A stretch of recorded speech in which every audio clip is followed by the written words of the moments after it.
কটীয়া নামৰূপ উজনি অসম আৰু সমগ্ৰ অসমৰ ৰাইজৰ বাবে বহু প্ৰতীক্ষিত আমাৰ যিটো fertiliser plant 12 lakh metric ton urea উৎপাদন হ'ব প্ৰায় 12,000 কোটি টকা ব্যয় হ'ব এই ফাৰ্টিলাইজাৰ প্লান্টৰ আধাৰশিলা স্থাপনৰ বাবে প্ৰধানমন্ত্ৰী নৰেন্দ্ৰ মোদী ডাঙৰীয়া 21 তাৰিখে নামৰূপলৈ আহিব।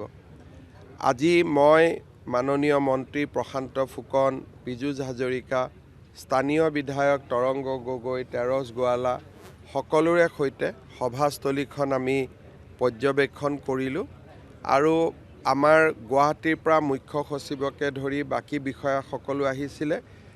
যিখিনি আমি ৰিভিউ ল'ব লাগে বা যিখিনি কথা আমি জানিব লাগে বা ক'ব লাগে সেইখিনি সৰুকৈ আলোচনা কৰিলোঁ।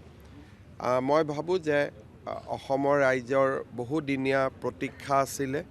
সকলো ৰাইজে সভাত যোগদান কৰিব আৰু অসমৰ উদ্যোগীকৰণৰ আৰু এটা মাইলৰ খুঁটা স্থাপন হ'ব।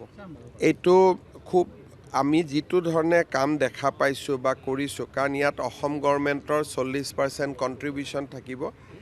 3 বছৰ 3.5 বছৰ লাগিব আৰু মেচিভ প্লান্ট হ'ব।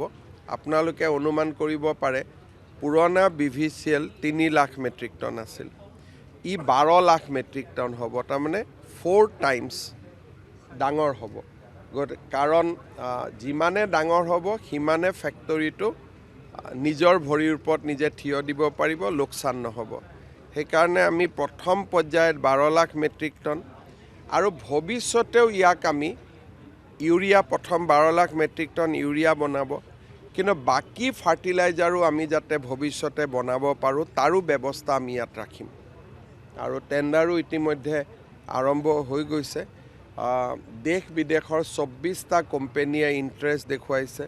জাপানৰ কোম্পেনী আছে, ইণ্ডিয়ান কোম্পেনী আছে, কোৰিয়ান কোম্পেনী আছে আৰু মই ভাবোঁ যে ভাল কোম্পেনীয়ে কাম পাই গ'লে আৰু স্থানীয় ৰাইজে সহযোগিতা কৰিলে 3.5 বছৰত ফেক্টৰী আমি ষ্টাৰ্ট কৰিব পাৰিম।